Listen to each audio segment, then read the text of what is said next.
Good evening all of you. मेरे Tripathi Mishra sir की class में इससे पहले वीडियो में हमने क्रियात्मक अनुसंधान पढ़ा था।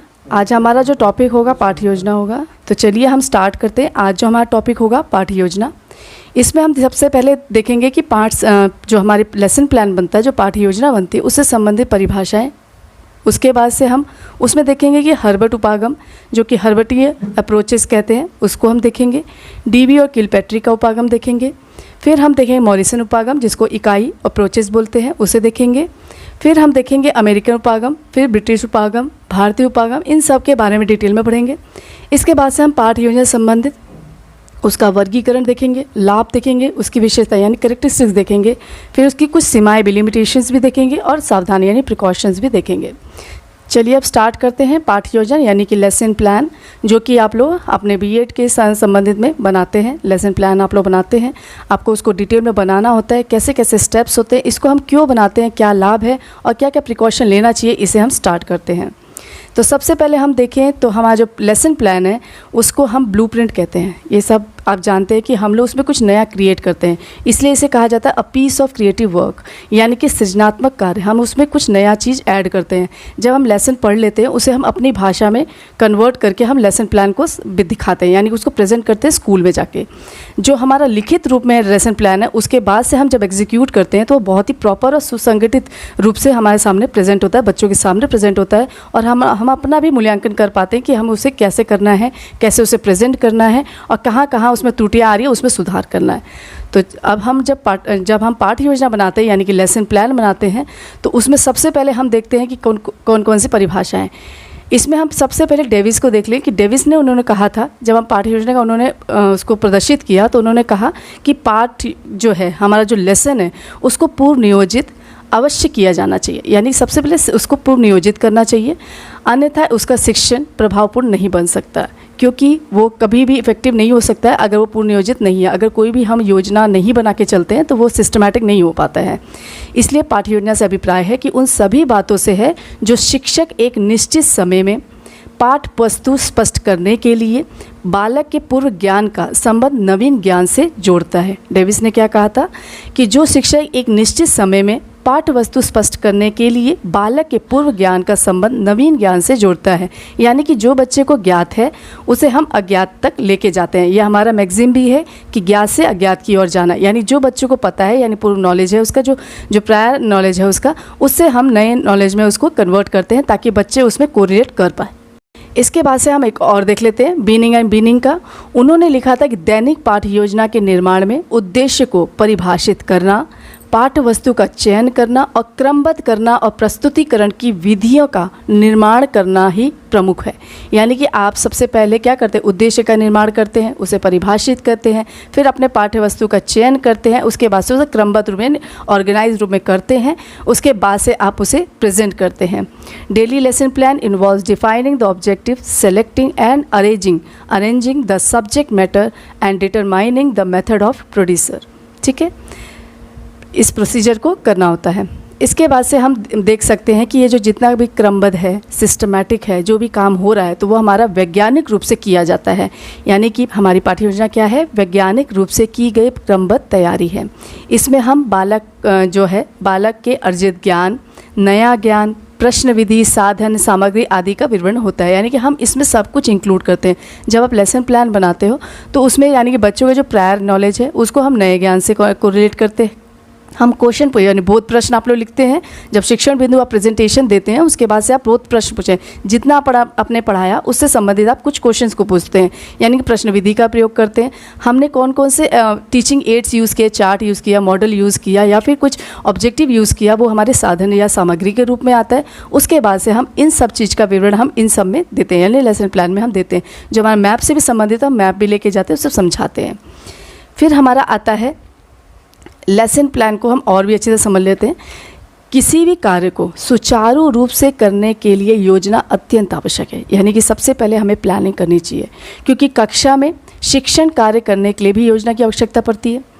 क्योंकि शिक्षक कक्षा में शिक्षण कार्य करने से पूर्व यह विचार करता है कि शिक्षण कार्य को कैसे प्रभावी बनाया जाए, यानी कैसे इफेक्टिव बनाया। मैंने आपको पढ़ाया भी है कम्युनिकेशन में इफेक्टिव कैसे बनाया जाता है, तो उसमें क्या क्या चीज़ें होती हैं। तो आप मेरे कम्युनिकेशन वाला लेसन यानी कि संप्रेषण वाला भी हमारा आप मेरे टॉपिक यानी कि प्लेलिस्ट में आप देख सकते हैं, उससे भी आप डिटेल में और क्वेश्चन संबंधित क्वेश्चन भी जो है उसको भी आप देख सकते हैं।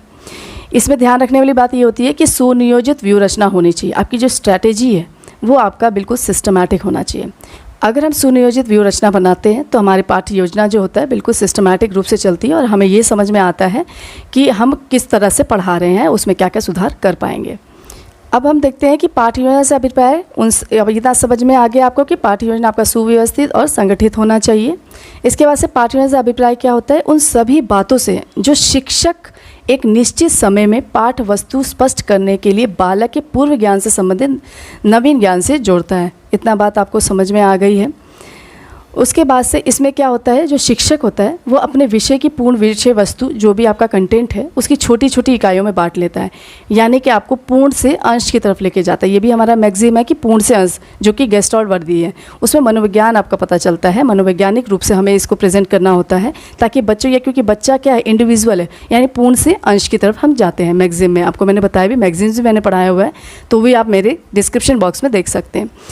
इसके बाद से आपका आता है कि आपका जो शिक्षक है वो कक्ष में जाता है, तो पाठ्य योजना का आधार क्या होता है, एक शिक्षक कार्य करना होता है, यानी कि जो हमने योजना बनाई है उसको हमें प्रेजेंट करना होता है और अंत में इसके परिप्रेक्ष्य में छात्रों के ज्ञान स्तर में हुए परिवर्तन और स्वयं की शिक्षण प्रभावशीलता का मूल्यांकन करता है। ये हमारी पाठ्य योजना के अंतर्गत ही आता है, जो शिक्षण अभ्यास के लिए किया जाता है, क्योंकि हमारा जो शिक्षण है वो हम अभ्यास के लिए करते हैं ताकि हमारे उसमें हमारे जो कौशल है उसमें विकास हो सके।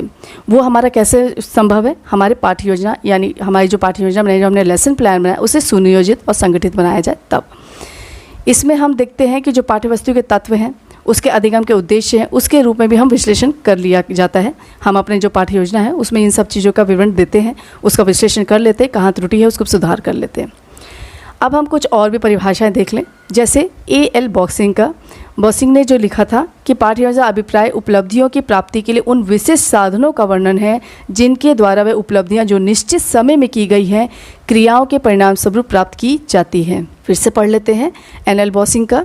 पाठ्य योजना से अभिप्राय उपलब्धियों की प्राप्ति के लिए उन विशेष साधनों का वर्णन है जिनके द्वारा वे उपलब्धियां जो निश्चित समय में की गई क्रियाओं के परिणाम स्वरूप प्राप्त की जाती है।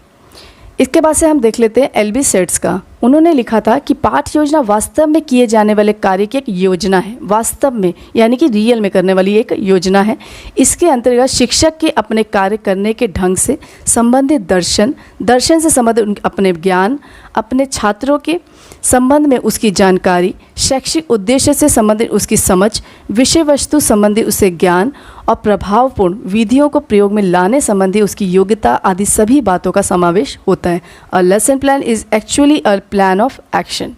It includes the working philosophy of teacher, his knowledge of philosophy, his information about his understanding of his people, his comparison of the objective of the education, his knowledge of the material to be taught and his ability to utilize effective methods.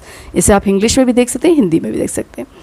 इसके बाद से हमारा एक शब्दकोश है, यानी कि उससे भी हम संबंधित पाठ्य योजना के बारे में देख लेते हैं, जिसमें लिखा है कि शिक्षा के अंतर्राष्ट्रीय शब्दकोश से लिया गया है। इसमें लिखा है कि पाठ्य योजना किसी पाठ के महत्वपूर्ण बिंदुओं से संबंधित एक ऐसी रूपरेखा है जिसमें उनको उसी क्रम में व्यवस्थित किया जाता है जिस क्रम में शिक्षक के द्वारा छात्रों के सामने उन्हें रखा जाता है। यानी lesson plan is the outline of the important point of lesson arranged in the order in which they are to be presented to student by the teacher. ये तो हमारी कुछ परिभाषाएं हो गई। इसके बाद से हम देखते हैं पाठ्य योजना से संबंधित प्रारूप, यानी कि आप लेसन प्लान में जो पैराडाइम बनाते हैं, जो आप लेसन प्लान बनाते हैं सिस्टमैटिक, उसमें हम किसको किसको यूज़ करते हैं। तो सबसे पहले हमारा आता है हर्बर्ट पाठ्य योजना।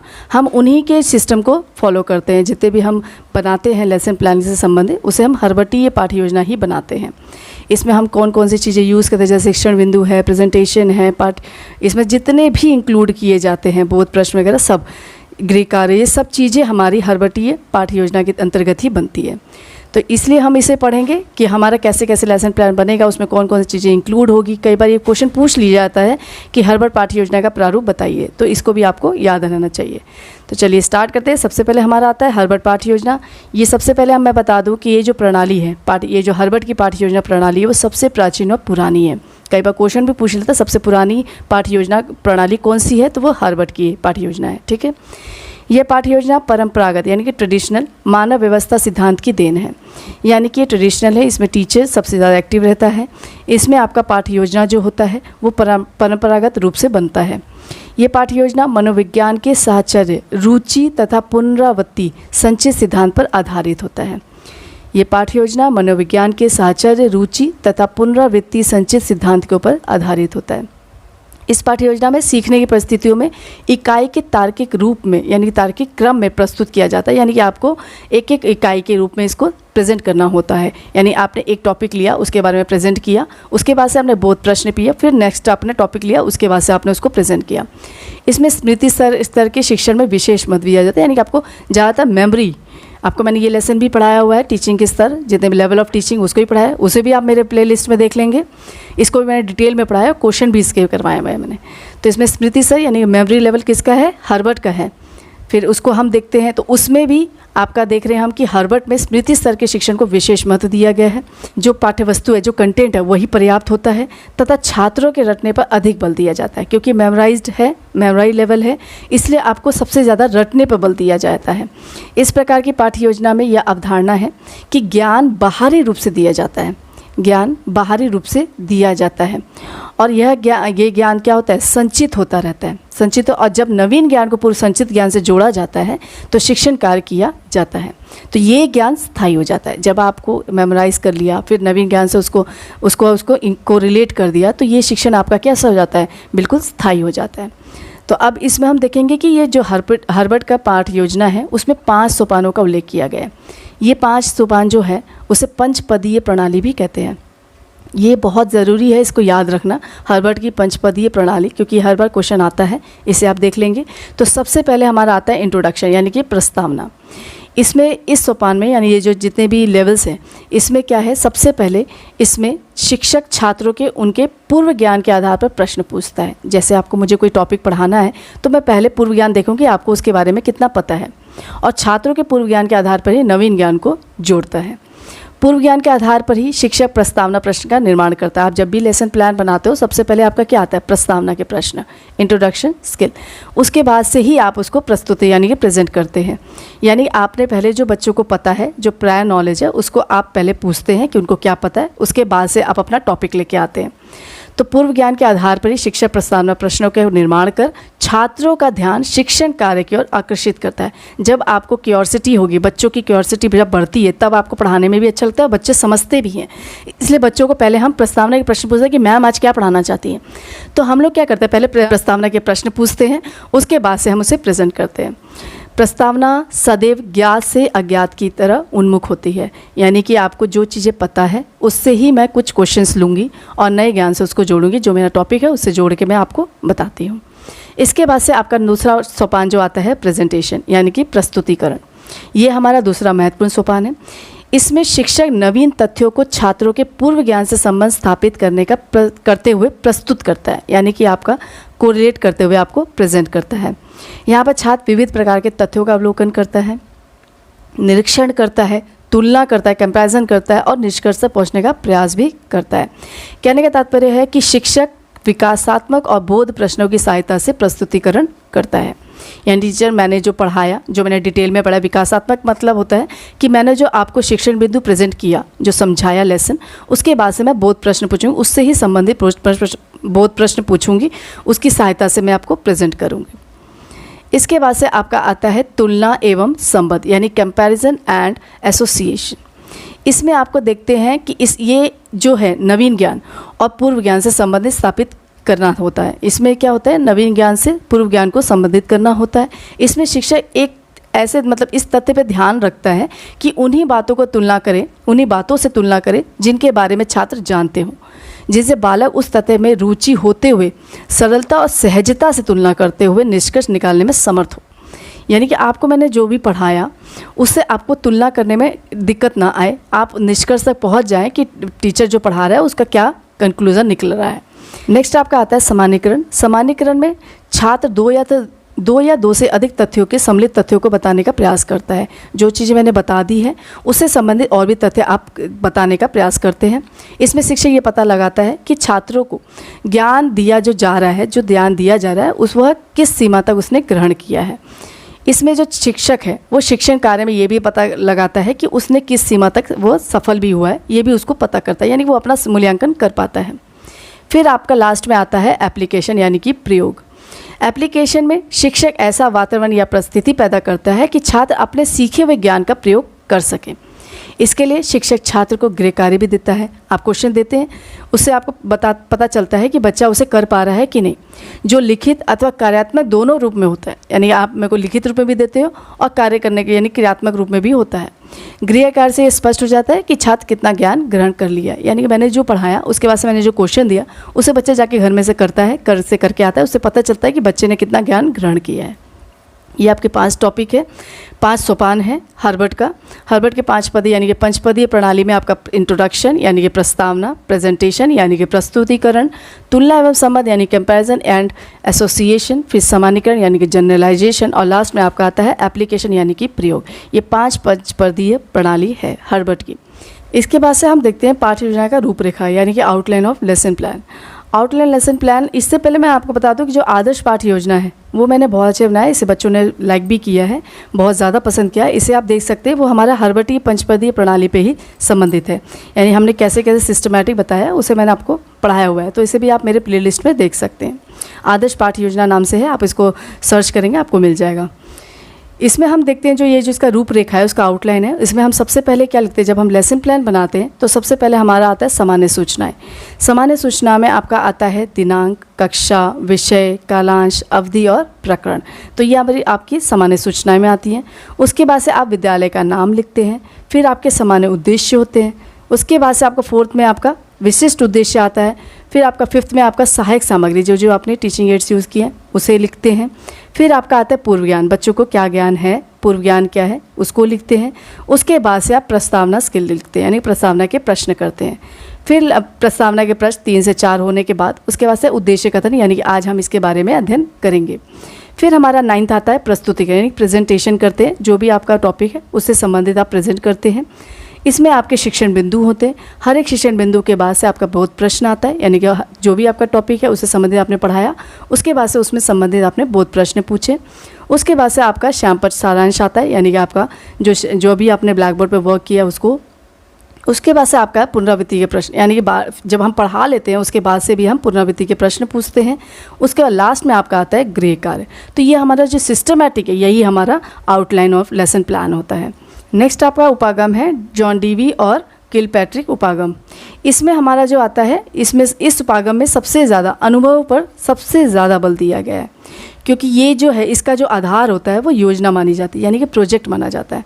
क्योंकि आपको पता है किलपैट्रिक ने प्रोजना विधि दिया है, यानी कि उसी के आधार पर इसको बनाया गया, इस उपागम को बनाया गया है। इस योजना या प्रोजेक्ट मेथड का आज काफ़ी ज़्यादा प्रचलित है, ये आपको भी पता है कि प्रोजेक्ट मेथड हम लोग यूज़ करते हैं। इसके द्वारा हम जो स्वाभाविक सामाजिक वातावरण है उसमें ही किया जाता है, जो हमारा स्वाभाविक जो हमारा समाज है उसी के वातावरण में हमें इसे प्रोजेक्ट को करना होता है, जिसमें छात्र के ज्ञान उनके अनुभव से प्राप्त होता है, यानी कि बच्चे का जो ज्ञान है उनके अनुभव से प्राप्त होता है। इस उपागम में सबसे ज़्यादा स्वक्रिया पर जोर दिया जाता है और बालक जो होता है वो स्वयं करके सीखता है। इस पाठ्य योजना के हम सोपान भी देख लेते हैं। जॉन डीवी और किलपैट्रिक का सोपान जो है उसको याद करना बहुत ज़रूरी है। सबसे पहले आपका सोपान आता है परिस्थिति उत्पन्न करना, यानी क्रिएटिंग द सिचुएशन। नेक्स्ट आपका जो होता है सिलेक्शन ऑफ प्रोजेक्ट, यानी कि योजना का चयन। फिर आपका आता है ऑब्जेक्टिव या पर्पस, यानी कि योजना का उद्देश्य। फिर आपका आता है योजना के कार्यक्रम की व्यवस्था, यानी कि प्लानिंग। नेक्स्ट आपका आता है कार्यक्रम का क्रियान्वयन, यानी कि आपका एग्जीक्यूशन। फिर आपका आता है कार्य का मूल्यांकन, यानी इवैल्यूएशन। और लास्ट आपका आता है रिपोर्टिंग, यानी योजना का रिपोर्ट बनाना। तो ये आपके जो 7 हैं इसको आपको याद रखना होगा। सबसे पहले creating the situation, selection of project, third आपका ऑब्जेक्टिव और पर्पस, फिर प्लानिंग, एग्जीक्यूशन, इवैल्यूएशन और लास्ट आपका रिपोर्टिंग। तो ये जो चीज़ें हैं, ये जो 7 चीज़ें, ये सोपान भी आपको याद रखने होंगे। नेक्स्ट आपका उपागम आता है Morrison approach. Morrison approach Henry C Morrison ने 1926 में पाठ्य योजना के क्षेत्र में नवीन उपागम का प्रस्तुत किया था, जिसका नाम था मॉरिसन उपागम या इकाई प्रणाली यानी कि यूनिट मेथड। आपको याद आना चाहिए कि यूनिट मेथड किसने दिया है, मॉरिसन ने दिया है, यानी कि हेनरी सी मॉरिसन ने दिया है। ये गेस्टाल्ट मनोविज्ञान पर आधारित है। इसका जो मूल सिद्धांत है पूर्ण से पूर्ण की ओर शीघ्र आकर्षित होता है, यानी कि सबसे पहले हम पूर्ण बताते हैं, सब कुछ बता देते हैं, उसके बाद से एक एक पार्ट को हम विश्लेषण करते हैं। ये उपागम जो होता है वो छात्र केंद्रित होता है, यानी कि चाइल्ड सेंटर्ड होता है। इसमें छात्र की रुचि, उसकी अभिरुचि, उसकी आवश्यकता पर ज़्यादा ध्यान दिया जाता है। अगर हम इसके सोपान की बात करें तो इसमें सबसे पहले एक्सप्लोरेशन आता है, यानी कि सबसे पहले अन्वेषण आता है, खोजना, एक्सप्लोर करना, खोजना। उसके बाद से आपका आता है प्रेजेंटेशन यानी कि प्रस्तुतिकरण। फिर आपका आता है एसिमिलेशन यानी कि आत्मीकरण, यानी अपने में आत्मसात कर लेना। फिर आपका आता है ऑर्गेनाइजेशन यानी कि व्यवस्थापन। फिर आपका आता है अभिव्यक्तिकरण यानी कि रेसिटेशन। उसके बाद से आप अभिव्यक्त करते हैं। इसे भी आप ध्यान में रखेंगे, ये सब चीज़ें आपको याद होनी चाहिए, इसके सोपान आपको याद होने चाहिए। इसके बाद से आपका आता है अमेरिकन उपागम। जो अमेरिकन अप्रोचेज़ आता है उसमें बहुत सारी चीज़ें हैं, जैसे ये अधिगम उद्देश्यों को प्राथमिकता देती है। ये जो जितना भी लर्निंग है वो उद्देश्य सबसे पहले ऑब्जेक्टिव को प्राथमिकता देती है। ये एक जो अमेरिकन उपागम है ये चाइल्ड सेंटर्ड है। इसमें जो शिक्षक कार्य कर रहा है वो ऐसी परिस्थिति उत्पन्न कर देता है कि ऐसा प्रॉब्लम उनको देता है कि बच्चा उससे खुद से सीख सके, क्योंकि इसमें बच्चा कैसा सक्रिय रहता है, बच्चे इसमें सबसे ज़्यादा एक्टिव होते हैं, टीचर इसमें फैसिलिटेटर का काम करता है, और ये चाइल्ड सेंटर्ड होता है। इसमें जो कंटेंट है उसके उद्देश्यों को परिभाषित किया जाता है और इनकी प्राप्ति के लिए विधि, जो भी आप स्ट्रैटेजीज़ यूज़ करें, जो भी आप टेक्निक यूज़ करें, उस पर ही बल दिया जाता है। इसमें जो व्यवहार है वो उद्देश्य मूल्यांकन की प्रमुख प्रणाली भी कहा जाता है। जो हमारा व्यवहार है वही हमारा ऑब्जेक्टिव और हमारा मूल्यांकन करता है। इसमें आप एक ना और भी नाम सुन सकते हैं, जैसे फ्लेंडर है। फ्लेंडर को मैंने बहुत अच्छी तरह पढ़ाया हुआ है, क्वेश्चंस भी कराए हुए हैं, उसे भी आप देख लेंगे प्लेलिस्ट में। फिर ओवर है, गेलोवे है, ब्लूम है। ब्लूम टेक्सोनॉमी मैंने बहुत अच्छी तरह पढ़ाई हुई है। इसमें भी हम पाठ्य योजना में काफ़ी ज़्यादा इनका हाथ है, तो इसे भी हम देखेंगे। फिर उसके बाद से हमारा आता है ब्रिटिश अप्रोच। ब्रिटिश अप्रोच में हमारा जो आता है वो एक परंपरागत तो नहीं है, पर ये पाठ्य योजनाओं की शिक्षक की क्रियाओं और छात्रों के मूल्यांकन पर विशेष बल देता है। जो टीचर पाठ्य योजना बना रहा है और जो छात्र का मूल्यांकन कर रहा है उस पर विशेष बल दिया जाता है, क्योंकि ये टीचर सेंटर्ड होता है। इसमें सबसे ज़्यादा शिक्षक प्रधान होता है और छात्रों का मूल्यांकन निष्पत्ति परीक्षण के किया जाता है। नेक्स्ट आपका आता है भारतीय उपागम यानी इंडियन अप्रोच। इसमें हम अमेरिकन और ब्रिटिश का प्रभाव देखते हैं। शुरू में जो हम लोग यूज़ करते थे, उपागम यूज़ करते थे, वो हमारा हर्बर्ट की पंचपदीय उपागम यूज़ करते थे। उसके बाद से अगर हम भारतीय उपागम की बात करें तो इसमें शिक्षण उद्देश्य और सीखने का अनुभव विशेष बल दिया जाता है, यानी बच्चों को सीखने के अनुभव पर सबसे ज़्यादा बल दिया जाता है। इसके बहुत सारे अंग माने गए हैं, जैसे सबसे पहले प्रकरण है, कक्षा है, वर्ग है, समय है, दिनांक है, सामान्य उद्देश्य हैं, फिर आपका पूर्व ज्ञान है, विशिष्ट उद्देश्य हैं, पाठ संरचना है, फिर व्यवहारिक उद्देश्य हैं, अधिगम अनुभव है, वास्तविक अधिगम उपलब्धि है, गृह कार्य है, संदर्भ है, और लास्ट में आपका आत्मनिरीक्षण है। तो ये सब चीज़ें आपकी भारतीय उपागम में आएगी। इसके बाद से हम विभिन्न प्रकार की पाठ्य योजना की बात करें, various type of lesson plan, तो उसमें हमने हर्बर्टीय पंचपदीय प्रणाली पढ़ ली। इसके बाद से हमारा ब्लूम यानी कि ब्लूम का या फिर मूल्यांकन पाठ्य योजना का प्रारूप भी देखेंगे। इसमें हम देखते हैं कि इसमें 2-3 चीज़ें हम और भी चीज़ें देखें, जैसे ब्लूम टेक्सोनॉमी, वो मैंने बहुत अच्छे से पढ़ाया हुआ है, इसे आप प्लेलिस्ट में देख लें, क्वेश्चन भी उसमें है, उसको भी आप देख लेंगे, आपको ब्लूम टेक्सोनॉमी समझ में आ जाएगी। मूल्यांकन उपागम हम देख लेते हैं, तो मूल्यांकन उपागम आपका BS ब्लूम ने दिया था। उन्होंने इस उपागम में उद्देश्य केंद्रित को सबसे ज़्यादा महत्व दिया, यानी कि इसका जो इस उपागम का मेन जो होता है वो उद्देश्य केंद्रित है। इसमें जो शिक्षक जितनी भी क्रियाएं करती हैं वो उद्देश्य केंद्रित होना चाहिए, केंद्रित होती है, और इसका निर्माण उद्देश्य के लिए ही किया जाता है। ये जो पाठ्य योजना बनाई जाती है उसका निर्माण उद्देश्य के लिए ही किया जाता है, जिससे हम ये मूल्यांकन कर पाएँ कि बच्चे में क्या परिवर्तन हुआ, उसमें क्या चेंज आया, और उन प्रक्रिया या टूल्स का जो मैंने यूज़ किया है उनकी जांच की जाती है, ताकि ये पता चल सके टीचर को कि जो मैंने पढ़ाया है उसका मूल्यांकन सही है या नहीं है, उसमें सुधार करने की ज़रूरत है या नहीं है। तो इस प्रक्रिया में उनकी व्याख्या करने की प्रक्रिया ही, जो हम व्याख्या करते हैं वही हमारा मूल्यांकन उपागम कहलाता है। नेक्स्ट आपका आता है RCM उपागम यानी कि regional college of education Mysore approach. इसको भारत के दवे जी ने यानी कि डॉक्टर दवे जी ने इसको विकसित किया था। जो कि आपका regional college of education Mysore के नाम से जाना जाता है, RCEM। इसमें जैसे कि आपका ब्लूम ने 6 रूप में वर्गीकृत किया था, 6 वर्गों में विभाजित किया था ज्ञान को, पर इसमें जो है RCM में 4 भागों में विभाजित किया गया है, 4 पक्ष दिए गए हैं, जैसे ज्ञानात्मक, बोधात्मक, प्रयोगात्मक और सृजनात्मक, जबकि ब्लूम ने ज्ञानात्मक, बोधात्मक और प्रयोगात्मक दिया था। इसके बाद से सृजनात्मक, इसमें 17 मानसिक योग्यताएं भी इंक्लूड है, यानी जो 17 मानसिक योग्यताएं उसका विकास भी किया गया है। जैसे ज्ञानात्मक में आपका प्रत्यस्मरण और अभिज्ञान आएगा, बोधात्मक में आपका संबंध देखना, उदाहरण देना, भेद करना, वर्गीकरण करना, व्याख्या करना, अध्यापन करना, पुष्टि करना और सामान्यीकरण करना आता है। जैसे उसमें भी हमने देखा था ज्ञान, बोध, प्रयोग, संश्लेषण, विश्लेषण और मूल्यांकन, तो ऐसे हमने देखा था, ऐसे ही हम इसमें RCM में भी देख रहे हैं। प्रयोगात्मक में आपका तर्क करना, परिकल्पना बनाना, परिकल्पना का स्थापन करना, निष्कर्ष निकालना, पूर्व कथन करना, ये आपका प्रयोगात्मक में आएगा। लास्ट में आपका जो सृजनात्मक है उसमें आपका विश्लेषण करना, संश्लेषण करना और मूल्यांकन करना आता है। उसमें उन्होंने उद्देश्य को जो 6 वर्गों में स्थान दिया था, वही उन्होंने जो RCM है उन्होंने 17 मानसिक योग्यताओं का विकास किया है। तो ये इसमें योग्यताएँ, मानसिक योग्यता 17 है और उद्देश्य आपके 4 हैं। इसमें जो आपका है, जैसे आप लिखेंगे भी, तो अगर हम इस योजना की बात करें तो इसमें 3 पक्ष देखें, अदा, प्रदा और प्रक्रिया। यानी कि इस पाठ्य योजना का प्रारूप अगर हम देखें तो इसमें सबसे पहले इनपुट आएगा, फिर प्रोसेस आएगा, फिर आउटपुट आएगा। जो हमारा इनपुट है यानी कि आपका ज्ञानात्मक, बोधात्मक और प्रयोगात्मक, सृजनात्मक, ये आपका इनपुट है। अगर हम प्रक्रिया की यानी प्रोसेस की बात करें तो जितना भी शिक्षक क्रिया कर रहा है और छात्र क्रिया कर रहा है वो हमारी प्रोसेस में आएगा। जो हम चीज़ें प्रेजेंट कर रहे हैं प्रस्तुतिकरण में आ रहा है, और बच्चे क्वेश्चन अगर हम पूछ रहे हैं तो बच्चा क्वेश्चन दे रहा है आंसर, तो वो आपका प्रोसेस में आएगा। और हमारा आउटपुट की बात करें यानी कि प्रदा की बात करें तो इसमें हम इवैल्यूएशन करते हैं, यानी कि हम जितनी भी परिभाषा दे रहे हैं, कथन कर रहे हैं, व्याख्या का लेक्चर दे रहे हैं, पुनरावृत्ति प्रश्न पूछ रहे हैं, हम कोई चीज़ डिस्क्राइब कर रहे हैं, अपने शब्दों में हम अभिव्यक्त कर रहे हैं या समस्या का समाधान कर रहे हैं, तो ये हमारे आउटपुट में आएगा। तो ये आपका RCM है।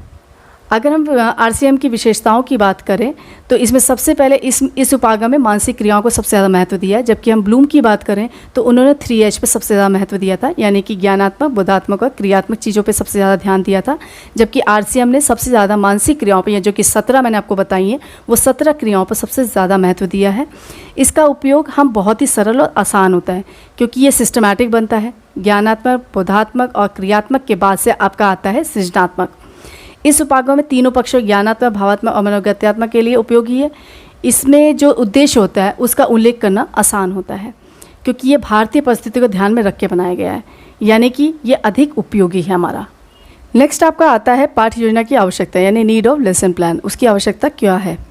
अगर हम इसकी बात करें तो इसमें शिक्षक और छात्र अध्यापक जो भावी अध्यापक हैं उनको कक्षा शिक्षण क्रियाओं और उद्देश्यों को पूर्व निर्धारण और नियोजित कर लेना चाहिए। जब भी आप पढ़ाने जाते हो तो अपने लेसन प्लान का योजना बना लेनी चाहिए, उसके बाद से हम उसे प्रेजेंट करते हैं। तो इसमें आवश्यकता क्या है, क्यों आवश्यकता इसकी पड़ती है, इसे हम देखते हैं।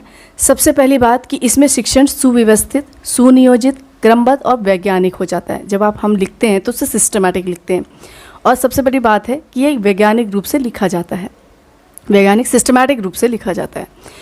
इसमें जो शिक्षण उद्देश्य है इसमें निश्चिंतता और निर्दिष्ट लक्ष्यों की प्राप्ति होती है, यानी कि आपको पता चलता है कि आपने किस लक्ष्य तक आपने इसकी पूर्ति कर रखी है।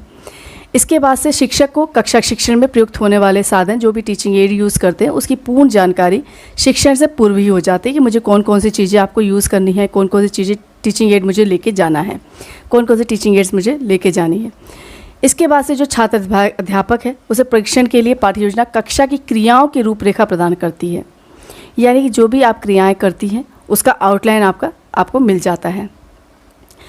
इसमें जो पाठ्य योजना है उसके द्वारा हम शैक्षिक जो कार्य हैं, जो पद हैं जितने भी हमने इंक्लूड किए हैं उसके महत्व के अनुसार समय निर्धारित किया जा सकता है, यानी मुझे इतना मैटर इस समय तक पढ़ा लेना है, इतने देर में इतना ये चीज़ें दिखानी है, ये टीचिंग एड यूज़ करना है तो कैसे यूज़ करना है, ये सब चीज़ें भी हमें पहले ही पूर्व समय में ही पता चल जाता है। फिर हम छात्रों की जो व्यक्तिगत भिन्नता है उसके आधार पर शिक्षा की क्रियाओं की व्यवस्था करने में पाठ्य योजना सबसे ज़्यादा सहायक होता है, यानी कि हर एक बच्चा इंडिविजुअल है, उसकी हमें योग्यता क्षमता के अनुसार ही हमें लेसन प्लान बनाना होता है, तो ये भी हमें पता चल जाता है। फिर हम जो ये पाठ्य योजना बनाते हैं वो शिक्षक को कक्षा में शिक्षण के मध्य आने वाली जितनी भी समस्याएं हैं, जितनी भी कठिनाइयां होती हैं, वो कक्षा में जाने से पहले ही हमें पता चल जाती है। यानी वो हमें अवगत करा देता है कि उन समस्या का समाधान शिक्षक पूर्व ही कर ले।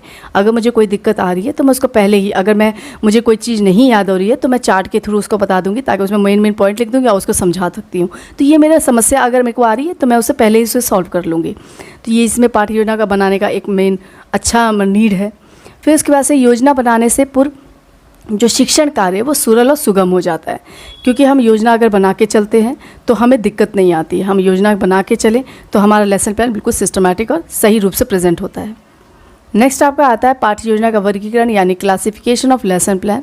इसे 5 प्रकार में इसको वर्गीकृत किया गया है। पहला आपका है व्यापक पाठ्य योजना, जो कि आपका मैक्रो लेसन प्लान, जो कि आप लेसन प्लान बनाते हैं, एग्जीक्यूट करते हैं क्लास में जाके। दूसरा आपका आता है लघु पाठ्य योजना यानी कि शॉर्ट लेसन प्लान। नेक्स्ट आपका आता है सूक्ष्म पाठ्य योजना, जो कि आपका माइक्रो टीचिंग आता है, यानी कि माइक्रो लेसन प्लान बनता है। उसके बाद से आपका आता है लिखित पाठ्य योजना और लास्ट आपका आता है अलिखित पाठ्य योजना। अगर हम बात करें व्यापक पाठ्य योजनाओं की, तो मैक्रो लेसन प्लान जो होता है वो पूरा व्यापक पाठ्य योजना पूरी कक्षा के लिए और कक्षा के पूरे घंटे के लिए बनाई जाती है। यानी कि आप क्लास में एक पूरा, यानी कि अपना पूरा लेसन लेके जाते हैं, उसे आप एग्जीक्यूट करते हैं। इसमें जो पाठ की इकाई का आधार बड़ा होता है, यानी आपका जो कंटेंट है वो बड़ा होता है, जो आपका कंटेंट होता है वो पर्याप्त भी होता है। इसमें जो भारतीय प्रशिक्षण और कॉलेजों में जो परीक्षार्थी है, जो छात्र अध्यापक है, उसके द्वारा ये पाठ्य योजना बनाई जाती है। तो ये तो आप लोग को पता ही है, लेसन प्लान आप लोग बनाते हैं मैक्रो टीचिंग, तो वो आप लोग करते हैं। फिर हम बात करें शॉर्ट लेसन प्लान की, यानी कि लघु पाठ्य योजना की, तो इसमें 30-40 मिनट की अवधि होती है। इसमें योजनाएं कक्षा में पूरी की जाती है, लेकिन लिखते समय जो होता है ना, पाठ्य योजना की भांति इसमें सभी चीज़ें नहीं लिखी जाती। जैसे इसमें पाठ्य योजना क्रम लिखा जाता है, प्रकरण लिखा जाता है, कक्षा वर्ग लिखा जाता है, विशिष्ट उद्देश्य, सामान्य उद्देश्य नहीं लिखा जाता, विशिष्ट उद्देश्य लिखा जाता है, शिक्षण बिंदु लिखा जाता है, फिर मूल्यांकन और लास्ट में आपका गृह कार्य होता है। ये आपका लघु पाठ्य योजना में आता है। इसे करने के लिए आपको सबसे पहले मैक्रो लेसन प्लान कर लेना चाहिए, तब उसके बाद ही हम लघु पाठ्य योजना को बनाते हैं। यानी कि जब आपको समझ में आ जाता है कि मैक्रो टीचिंग लेसन प्लान कैसे बननी है, उसके बाद से आप लघु पाठ्य योजना बनाते हैं कि मुझे ऐसे इसको प्रेजेंट करना है 30 से 40 मिनट में। नेक्स्ट आपका आता है सूक्ष्म पाठ्य योजना, यानी कि माइक्रो लेसन प्लान। ये सूक्ष्म पाठ्य योजना होती है।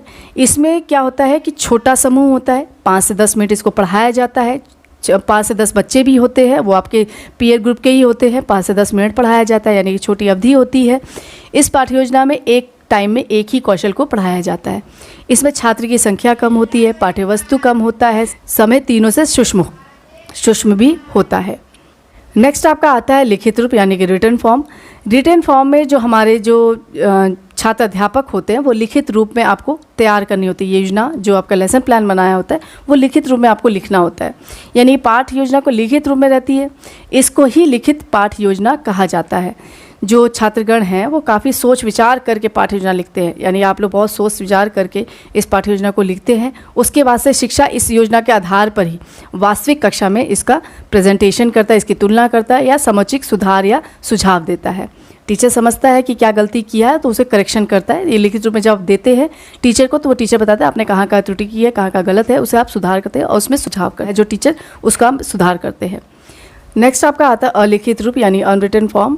इसमें कक्षा से जाने से पूर्व जो छात्र अध्यापक है वो अपने अनुभव के आधार पर ही शिक्षण करते हैं, जो प्रेजेंटेशन करना है उसको मन ही मन में योजना बना लेता है कि मुझे कैसे पढ़ाना है, किस तरह से पढ़ाना है, कब पढ़ाना है, कौन सी टीचिंग एड यूज़ करनी है। इन सब को जो हम मन में योजना बनाते हैं वो हमारा अलिखित यानी अनरिटन फॉर्म में होता है।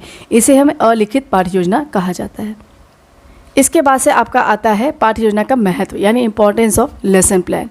अगर हम इम्पोर्टेंस ऑफ लेसन प्लान की बात करें तो भाटिया जी ने कहा था, यानी कि BD भाटिया जी ने कहा था कि योजना बर्बादी को रोकती है, क्योंकि यह शिक्षक को योजनाबद्ध एवं क्रमबद्ध कर देती है।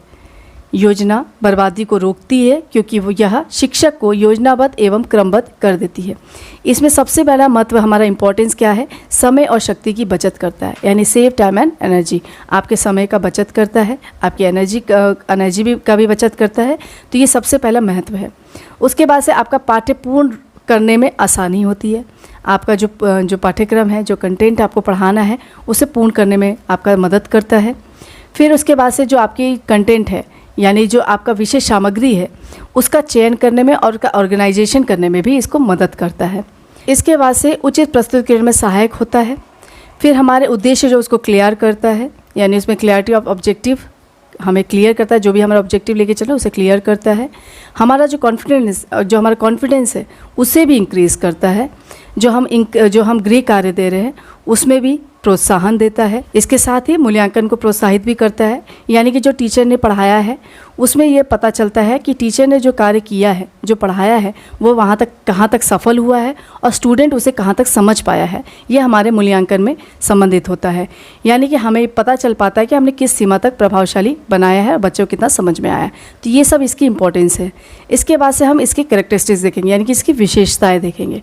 अगर हम पाठ्य योजना की विशेषताओं की बात करें तो सबसे पहले पाठ के जो उद्देश्य है वो ठीक प्रकार से निर्धारित होने चाहिए, क्योंकि अगर पाठ्य योजना लचीली है, यानी फ्लेक्सिबल है, व्यापक है, क्रमबद्ध है, सुव्यवस्थित है, तो हमारा जो पाठ्य योजना है, जो हम इसको प्रेजेंट करना है, वो बहुत सिस्टमैटिक हो पाएगा।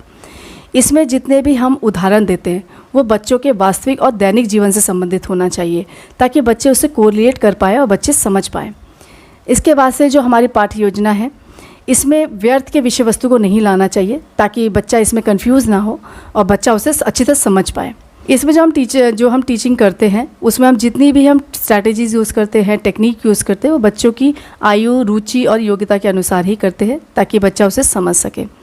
इसके बाद से जो पाठ्य योजना होता है उसमें सबसे ज़्यादा सहायक हमारा सहायक सामग्री होता है, यानी हमारे टीचिंग एड्स होते हैं, क्योंकि एक निश्चित स्थान देता है। अगर मुझे कोई चीज़ पढ़ानी है और बच्चों का बिल्कुल सभी सेंस उसके एक्टिव रखने हैं, तो मुझे हर एक चीज़ को यूज़ करना चाहिए, यानी कि हमारे जितने भी टीचिंग एड्स हैं उसको यूज़ करने से बच्चों में स्थायी ज्ञान हो जाता है। इसलिए टीचिंग एड को शिक्षण का दर्पण भी कहा जाता है। पाठ्य योजना में पाठ के प्रत्येक पद के लिए कुछ समय निर्धारित होता है। इसमें व्यर्थ की विषय वस्तु को छात्रों के सामने नहीं लाना चाहिए, उसे स्थान नहीं देना चाहिए। जो पाठ्य योजना है उसमें नई विषय वस्तु को छात्रों के पूर्व ज्ञान से संबंधित करके ही पढ़ाना चाहिए, ताकि बच्चा उसे समझ सके। सरल और स्पष्ट रूप में समझाइए, ताकि बच्चे को समझ में आ सके। इसके बाद से हम देखते हैं पाठ्य योजना के लाभ, यानी कि एडवांटेज ऑफ लेसन प्लानिंग। अगर हम लाभ की बात करें तो ये शिक्षक को सुसंगठित और सुव्यवस्थित रूप से सोचने के लिए उत्तेजित करता है। फिर उसके बाद से इसमें जो शिक्षक है वो पाठ के उद्देश्यों को भली भांति समझ लेता है। जितने भी आप ऑब्जेक्टिव बना के चलते हैं वो भली भांति उसे समझ लेता है। जो पाठ्य योजना है वो छात्रों के पाठ की प्रति रुचि बढ़ाने में सहायक करता है। जो हमारा पाठ्य योजना हम बना के चलते हैं वो बच्चों में इंटरेस्ट पैदा करता है। फिर पूर्व ज्ञान के साथ जो भी उचित संबंध है उसको स्थापित करके बताना, ये भी आपका एक लाभ होता है, ताकि बच्चों को अच्छी तरह समझ में आ सके। फिर शिक्षक के लिए एक पथ प्रदर्शक का काम करता है, यानी उसे रास्ता दिखाता है कि इसके बाद से मुझे क्या पढ़ाना है, इसमें क्या क्या त्रुटियाँ, इसमें क्या सुधार करना है, इसको कैसे प्रेजेंट करना है, ताकि जो शिक्षण है वो और भी इफ़ेक्टिव बन सके।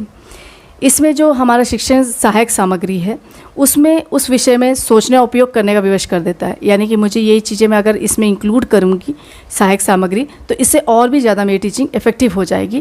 तो ये भी इसका लाभ है। इसमें जो हम विधि है, जो भी हम स्ट्रैटेजी या टेक्निक यूज़ कर रहे हैं उसको भी चुनने में सहायता करता है। मैं कौन सी स्ट्रैटेजी से पढ़ाऊँगी, कौन सी टेक्निक यूज़ करूँगी, इसको भी यूज़ करने में फ़ायदा होता है, यानी इसका लाभ मिलता है। इसके बाद से अध्यापक जो है वो ये समझ लेता है कि मुझे कहाँ पर क्वेश्चन करना है और कैसे क्वेश्चन को पूछना है जिसका बच्चे आंसर दे पाएँ। इसके बाद से लाभ में और भी चीज़ें आती है, जैसे आपका आत्मविश्वास बन जाता है, यानी कि आप इंक्रीज़ हो जाता है आपका आत्मविश्वास। आप पूर्व ज्ञान जो होता है वो नवीन ज्ञान से उसको जोड़ पाते हैं। फिर आपका मूल्यांकन खुद कर पाते हैं। फिर जो अमूर्त वस्तु है उसको भी शिक्षण में सहायक बना पाते हैं। और अंत में हम क्या करते हैं, अपना मूल्यांकन भी कर पाते हैं कि मैंने जो पढ़ाया है वो बच्चों को समझ में आया कि नहीं आया, और वो बच्चा कितना समझ पाया है इसका भी हम मूल्यांकन कर पाते हैं और अगले पाठ में सुधार करने के लिए प्रेरित भी करते हैं। तो ये आपके लाभ में आता है। नेक्स्ट आपका आता है पाठ्य योजना की सीमाएं, यानी limitation of lesson planning. Limitation of lesson planning की बात करें तो टीचर चारों तरफ से जकड़ा होता है, क्योंकि वो उसमें फ्लेक्सिबिलिटी नहीं रह जाती है। जो लेसन प्लान बना हुआ है उसी के अनुरूप उसे पढ़ाना होता है। उसमें वो बाध्य हो जाता है कि आपके कंटेंट से आगे आपको नहीं पढ़ाना है। तो इसमें कई बार क्या होता है, कई परिस्थिति में ऐसा बंध जाता है कि वो अपनी बातों को यानी अभिव्यक्त नहीं कर पाता, नई चीज़ों को इंक्लूड नहीं कर पाता है। तो ये चीज़ें आपकी लिमिटेशन में आ जाती है। नेक्स्ट आपका आता है पाठ्य योजना बनाने के पूर्व आवश्यक सावधानी, यानी सावधानियाँ कौन कौन सी रखनी चाहिए। तो सबसे पहले आपको विषय ज्ञान होना चाहिए। जो भी आपका सब्जेक्ट है उसे आपका कंटेंट का आपको बहुत सबसे अच्छा नॉलेज होना चाहिए। फिर आपको मनोवैज्ञानिक का ज्ञान होना चाहिए, मनोविज्ञान का ज्ञान होना चाहिए, ताकि आप हर एक बच्चे की योग्यता क्षमता के अनुसार उसको शिक्षण करा सके। इसमें आपका जो पाठ्य योजना है उसका निर्माण ऐसा करना चाहिए कि बच्चों को समझ में आए, सरल और स्पष्ट बनाना चाहिए, क्योंकि हर एक बच्चा इंडिविजुअल है। इसका जो आधार है, यानी कि हमें जो पढ़ाना है उसमें टीचिंग एड को यूज़ करें, ताकि बच्चों को स्थायी ज्ञान दिया जा सके, और छात्र का पूर्व ज्ञान से संबंधित होना चाहिए, ताकि बच्चे को ये पता चल सके कि नए ज्ञान में जो चीज़ पढ़ाई जा रही है वो पूर्व ज्ञान से संबंधित है, यानी कि बच्चा उसे समझ पा रहा है। इसके बाद से हमने ये लेसन पूरा डिटेल में पढ़ लिया कि पाठ्य योजना क्या है, उसके लाभ क्या है, उसका महत्व क्या है, उसकी विशेषताएं क्या हैं, कौन कौन सा प्रारूप होगा, कौन कौन से प्रारूप हैं, उसके अंतर्गत भी हमने देख लिया।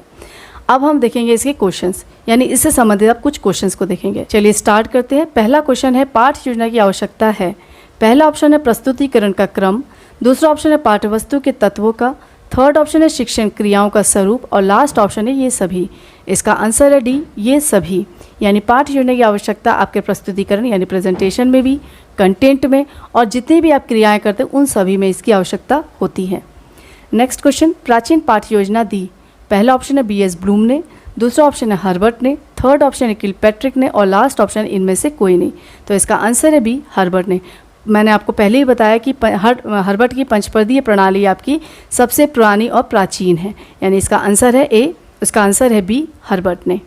नेक्स्ट क्वेश्चन, मूल्यांकन पाठ्य योजना दी। पहला ऑप्शन है मॉरिसन ने, दूसरा ऑप्शन है जॉन डेवी ने, थर्ड ऑप्शन है ब्लूम ने, और लास्ट ऑप्शन है इन सभी ने। अगर हम इसके आंसर की बात करें तो इसका आंसर है सी, ब्लूम ने। मूल्यांकन पाठ्य योजना ब्लूम ने दी है, BS ब्लूम यानी कि बेंजामिन स्मिथ ब्लूम ने दी थी। ये हमने अभी भी पढ़ा था। इसके बाद से हमारा नेक्स्ट क्वेश्चन है, मूल्यांकन पाठ्य योजना के पद होते हैं। पहला ऑप्शन है 5, दूसरा ऑप्शन है 3, थर्ड ऑप्शन है 6, और लास्ट ऑप्शन इनमें से कोई नहीं। तो इसका आंसर है बी, यानी कि आपका 3। आपका जो मूल्यांकन पाठ्य योजना क्या है, ज्ञानात्मक, बोधात्मक और प्रयोगात्मक, ये तीनों इनके मूल्यांकन के, ज्ञानात्मक, बोधात्मक और क्रियात्मक, ये तीनों आपकी पाठ्य योजना के पद हैं, मूल्यांकन पाठ्य योजना के पद हैं। नेक्स्ट क्वेश्चन है, पाठ्य योजना का मुख्य पक्ष है। पहला ऑप्शन है अदा, दूसरा ऑप्शन है प्रदा, थर्ड ऑप्शन है प्रक्रिया, और लास्ट ऑप्शन है ये सभी। इसका आंसर है डी, ये सभी। यानी पाठ्य योजना का मुख्य पक्ष की बात करें तो आपका इनपुट, प्रोसेस और आउटपुट होता है, यानी कि आप पहले क्लास में जाते हैं योजना बना के, वो आपका इनपुट है। उसके बाद से आप प्रक्रिया यानी कि प्रोसेस करते हैं, जो भी आप क्रियाएं करते हैं, जो बच्चा क्रिया करते हैं वो आपका प्रोसेस में आता है। फिर आउटपुट यानी आपने जो मूल्यांकन किया है, जो आपने पढ़ाया, बच्चों को कितना समझ में आया, जो आप लेक्चर दे रहे हैं, वो आपका आउटपुट में आता है। तो यानी कि पाठ्य योजना के ये तीनों पक्ष होते हैं। इसके बाद से आपका नेक्स्ट क्वेश्चन है, पाठ्य योजना के मुख्य क्रियाएँ हैं। पहला ऑप्शन है प्रस्तुतिकरण, दूसरा ऑप्शन है शिक्षण उद्देश्य, थर्ड ऑप्शन है मूल्यांकन, और लास्ट ऑप्शन है ये सभी। इसका आंसर है डी, ये सभी। पाठ्य योजना की क्रियाओं की बात करें तो आपका प्रेजेंटेशन, आपका उद्देश्य और आपका मूल्यांकन, ये तीनों ही आती हैं। नेक्स्ट क्वेश्चन, पाठ्य योजना के मुख्य तत्व हैं। तत्व की बात कर रहा है। पहला ऑप्शन है पाठ्यवस्तु के तत्व, दूसरा ऑप्शन है विधि एवं प्रविधियाँ, थर्ड ऑप्शन है सहायक सामग्री, और लास्ट ऑप्शन है ये सभी। अगर हम इसका आंसर की बात करें तो इसका आंसर है डी, ये सभी। पाठ्य योजना के मुख्य तत्व की बात करें तो आपका कंटेंट, आपके स्ट्रैटेजीज, आपकी टेक्निक, आपका टीचिंग एड, ये सब कुछ इसमें इंक्लूड होता है। नेक्स्ट क्वेश्चन, पाठ्य योजना में प्रस्तुतिकरण को महत्व देते हैं। पहला ऑप्शन है हर्बर्ट पाठ्य योजना, दूसरा ऑप्शन है मूल्यांकन पाठ्य योजना, थर्ड है आपका हर्बर्ट पाठ्य योजना और मूल्यांकन पाठ्य योजना, और लास्ट आपका इनमें से कोई नहीं। तो इसका आंसर है ए, हर्बर्ट पाठ्य योजना। इसमें हमारा जो हर्बर्टीय पंचपदीय प्रणाली है उसमें सबसे पहले आपका प्रेजेंटेशन आएगा, यानी आप कैसे प्रेजेंट करते हो, ये इसमें सबसे ज़्यादा महत्व दिया गया है। नेक्स्ट क्वेश्चन, पाठ्य योजना उद्देश्य केंद्रित होती है। पहला ऑप्शन है परिषद पाठ्य योजना, दूसरा ऑप्शन है प्लूम पाठ्य योजना, थर्ड ऑप्शन है ए और बी दोनों, और लास्ट ऑप्शन इनमें से कोई नहीं। तो इसका आंसर है सी, परिषद पाठ्य योजना और ब्लूम पाठ्य योजना, ये दोनों ही में आपका उद्देश्य केंद्रित होता है। क्योंकि मैंने अभी आपको बताया कि ब्लूम का क्या है, उद्देश्य केंद्रित होता है, सबसे ज़्यादा उद्देश्य पे फोकस किया जाता है। नेक्स्ट क्वेश्चन, पाठ्य योजना में प्रयुक्त करते हैं। पहला ऑप्शन है शिक्षा के लक्ष्य, दूसरा ऑप्शन है विशिष्ट उद्देश्य, थर्ड ऑप्शन है शिक्षा के ध्येय, और लास्ट ऑप्शन है ये सभी। इसका आंसर है डी, ये सभी। पाठ्य योजना में आप शिक्षा के लक्ष्य भी निर्धारित करते हैं, ध्येय भी निर्धारित करते हैं और विशिष्ट उद्देश्य भी प्रयुक्त करते हैं। तो इसका आंसर है डी, ये सभी। नेक्स्ट क्वेश्चन, किसके अनुसार सूक्ष्म शिक्षण अध्यापन अभ्यास कक्षा आकार व कक्षा अवधि में न्यूनीकृत अनुपात है? तो पहला ऑप्शन है डी एलन, दूसरा ऑप्शन है स्टैनफोर्ड विश्वविद्यालय, थर्ड ऑप्शन है एलसी सिंह, और लास्ट ऑप्शन इनमें से कोई नहीं। इसका आंसर है बी, स्टैनफोर्ड विश्वविद्यालय। जो स्टैनफोर्ड विश्वविद्यालय है उनके अनुसार कहा गया है कि सूक्ष्म शिक्षण अध्यापन अभ्यास कक्षा आकार व कक्षा अवधि में न्यूनीकृत अनुमाप है। नेक्स्ट क्वेश्चन, सूक्ष्म शिक्षण की अवस्था है। पहला ऑप्शन है ज्ञान प्राप्ति की अवस्था, दूसरा ऑप्शन है कौशल हस्तांतरण अवस्था, थर्ड ऑप्शन है कौशल प्राप्ति की अवस्था और लास्ट ऑप्शन है ये सभी। इसका आंसर है डी, ये सभी। सूक्ष्म शिक्षण की अवस्था में आपकी ज्ञान प्राप्ति, कौशल प्राप्ति और कौशल हस्तांतरण की अवस्था आती है। नेक्स्ट क्वेश्चन, सूक्ष्म शिक्षण का सिद्धांत नहीं है। पहला ऑप्शन है एक समय में एक कौशल का प्रशिक्षण, दूसरा ऑप्शन है प्रतिपुष्टि के विकास पर बल, थर्ड ऑप्शन है वास्तविक शिक्षण व जटिलताओं का ह्रास और लास्ट ऑप्शन है अभ्यास प्रक्रिया में निरंतर का अभाव। तो इसका आंसर है डी, अभ्यास प्रक्रिया में निरंतरण का अभाव। तो इसका सूक्ष्म शिक्षण सिद्धांत नहीं है, जबकि एक समय में एक कौशल का प्रशिक्षण, वास्तविक शिक्षण और प्रतिपुष्टि का विकास, इस पर बल दिया जाता है। नेक्स्ट क्वेश्चन, सूक्ष्म शिक्षण की विशेषता नहीं है। पहला ऑप्शन है कक्षा शिक्षण की जटिलता को कम करता है, दूसरा ऑप्शन है इनमें छात्र की आत्मविश्वास में वृद्धि करता है, थर्ड ऑप्शन है प्रतिपुष्टि ज्ञान अर्जन में सहायक होती है और लास्ट ऑप्शन है इनमें छात्र अध्यापक अपनी क्षमताओं के अनुसार कौशलों को सीखता है। तो इसका आंसर है सी, प्रतिपुष्टि ज्ञान अर्जन में सहायक होती है। इसकी विशेषता नहीं है क्योंकि हमें तुरंत प्रतिपुष्टि नहीं मिलती है। नेक्स्ट क्वेश्चन, सूक्ष्म शिक्षण का विकास सन 1963 में स्टैनफोर्ड विश्वविद्यालय में किसने किया? पहला ऑप्शन है ए डी एलन, दूसरा ऑप्शन है M B Booch, third option है एलन एवं ईव और लास्ट ऑप्शन इनमें से कोई नहीं।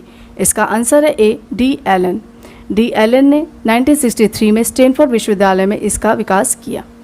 नेक्स्ट क्वेश्चन, पाठ्य योजना की आवश्यकता है। पहला ऑप्शन है प्रस्तुतिकरण का क्रम, दूसरा ऑप्शन है शिक्षण क्रियाओं का स्वरूप, थर्ड ऑप्शन है पाठ्य वस्तु के तत्वों और लास्ट ऑप्शन है ये सभी। इसका आंसर है डी, ये सभी। पाठ्य योजना की आवश्यकता में आपका प्रेजेंटेशन, आपकी क्रियाएं और कंटेंट, ये तीनों ही आवश्यक होते हैं। नेक्स्ट क्वेश्चन, प्राचीन पाठ्य योजना दी। पहला ऑप्शन है बी एस ब्लूम ने, दूसरा ऑप्शन है हार्वर्ड ने, थर्ड ऑप्शन है किलपैट्रिक ने और लास्ट ऑप्शन इनमें से कोई नहीं। इसका आंसर है बी, हार्वर्ड ने। प्राचीन पाठ्य योजना हार्वर्ड ने दी, जिसे हार्वर्डीय पंचपदीय प्रणाली भी कहा जाता है। नेक्स्ट क्वेश्चन, किसके अनुसार सूक्ष्म शिक्षण समस्त शिक्षण को लघु क्रियाओं में बांटता है? पहला ऑप्शन है एम बी बूच, दूसरा ऑप्शन है डी एलन, थर्ड ऑप्शन है हर्बर्ट और लास्ट ऑप्शन है मॉरिसन। इसका आंसर है B, D Allen. D Allen के अनुसार सूक्ष्म शिक्षण समस्त शिक्षण को लघु क्रियाओं में बांटता है। नेक्स्ट क्वेश्चन, सूक्ष्म शिक्षण है। पहला ऑप्शन है वास्तविक शिक्षक, दूसरा ऑप्शन है काल्पनिक शिक्षण, थर्ड ऑप्शन है समूह शिक्षण और लास्ट ऑप्शन है अनुवर्ग शिक्षण। इसका आंसर है ए, वास्तविक शिक्षक, यानी कि सूक्ष्म शिक्षण एक वास्तविक शिक्षण है। नेक्स्ट क्वेश्चन, सूक्ष्म शिक्षण का अभिप्राय व्यवहार परिवर्तन करना है। पहला ऑप्शन है प्रशिक्षु शिक्षकों का, दूसरा ऑप्शन है सेवारत शिक्षकों का, थर्ड ऑप्शन है छात्रों का और लास्ट ऑप्शन है प्रशिक्षु शिक्षकों के निरीक्षकों का। इसका आंसर है ए, प्रशिक्षु शिक्षकों का। नेक्स्ट क्वेश्चन, भारतीय शिक्षाविद जिसने सूक्ष्म शिक्षण का महत्वपूर्ण कार्य किया। पहला ऑप्शन है बी के पासी, दूसरा ऑप्शन है एन के झिंगरा, थर्ड ऑप्शन है एल सी सिंह और लास्ट ऑप्शन है एस पी रुहेल। इसका आंसर है ए, बी के पासी। भारतीय शिक्षाविद बी के पासी जी ने सूक्ष्म शिक्षा पर महत्वपूर्ण कार्य किए। इस वीडियो का लास्ट क्वेश्चन है, सूक्ष्म शिक्षण में एक कक्षा में छात्र होते हैं। पहला ऑप्शन 5 से 10, दूसरा ऑप्शन 5 से 20, थर्ड ऑप्शन 10 से 15 और लास्ट ऑप्शन 25 से 30। इसका आंसर है ए, 5 से 10। सूक्ष्म शिक्षण में एक कक्षा में 5 से 10 छात्र होते हैं। एक टाइम में एक ही स्किल बनाया जाता है। समय की जो अवधि होती है वो भी 5 से 10 मिनट होती है। तो इसे भी आप ध्यान में रखेंगे। ये तो था आपका पाठ्य योजना संबंधित जितना भी डिटेल मैंने थ्योरी पार्ट पढ़ाई, उसके बाद से क्वेश्चंस भी हमने किए।